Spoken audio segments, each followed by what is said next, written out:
When you hear the phrase thinking like a lawyer, what comes to mind?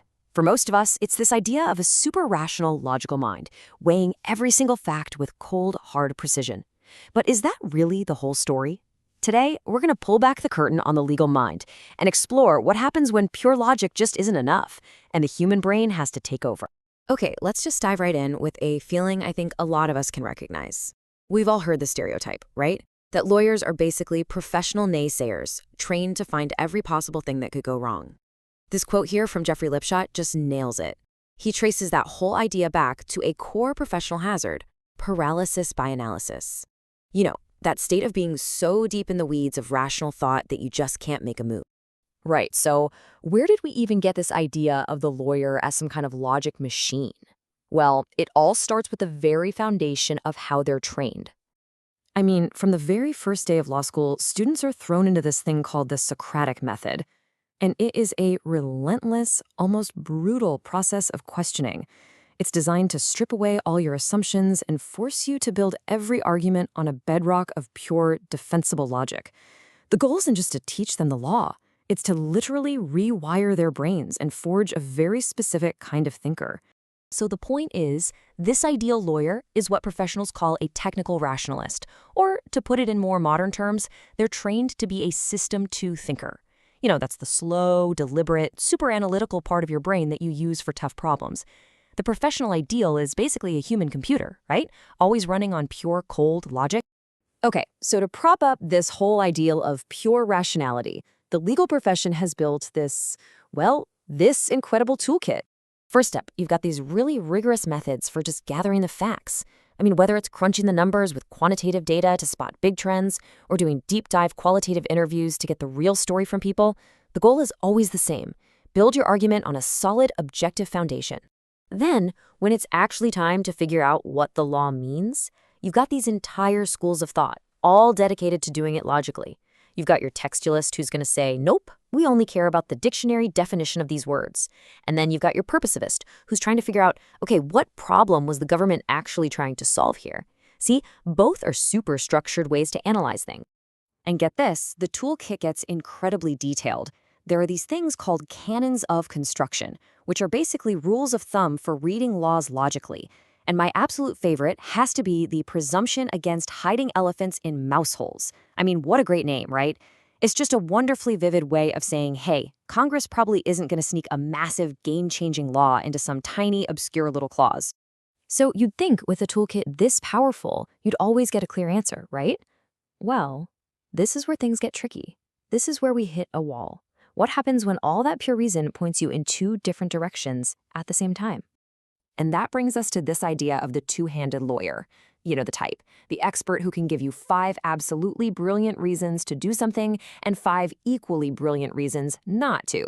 This is what paralysis by analysis looks like in the real world. Logic can get you right to the edge of the cliff, but it can't always make you jump.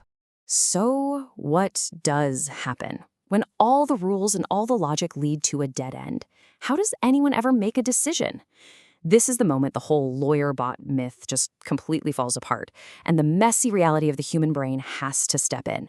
And the answer, of course, is that our brains do what they've evolved to do. They take over. They use intuition, pattern recognition, and all these powerful hidden mental shortcuts to just bridge the gap. And one of the biggest shortcuts, especially in the legal world, is reasoning by analogy. Now, this isn't just some clever trick you use in an argument. Cognitive science tells us it's a fundamental way our brains make sense of everything. We see a new, confusing situation, and we instantly try to map it onto something familiar, a mental model that's already in our head. And this is where it gets really fascinating. Studies show a huge difference between how novices and experts think. Novices, or really anyone who's under pressure, they tend to get stuck on the surface similarities, the obvious details, like both cases involved a red car. But experts, seasoned judges, they see the relational similarities. They spot the deep underlying principle, the deep structure that connects two cases that might look totally different on the surface. That's the real magic. But, these shortcuts, they're not always our friends. They have a serious dark side. Because when our brain's automatic pattern matching gets applied to people, That's when we run into implicit bias. We're talking about those unconscious automatic associations about race or gender or age that can have a massive impact on huge decisions, like who gets hired, what grade they get, or even their prison sentence. And the person making the call might not even have a clue what's happening. So, okay, if our minds have these built-in bugs, what's the fix?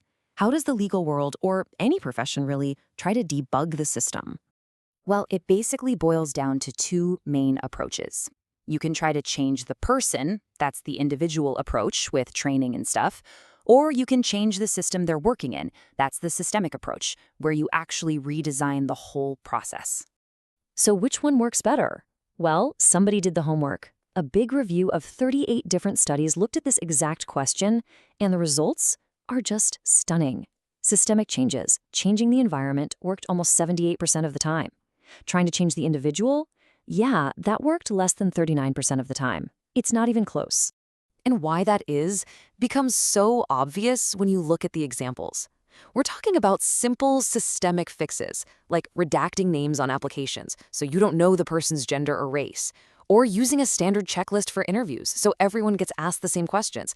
These things are way more effective than just telling someone, hey, try not to be biased. You're designing the bias right out of the system.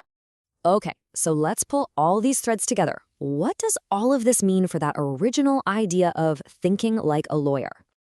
It means we have to completely throw out that old myth of the perfect, flawless logic machine. The real goal isn't to become a robot. It's to become a self-aware human. The true expert is someone who has mastered all those incredible rational tools we talked about, but who also understands the limits, the shortcuts, and the potential biases of their own mind.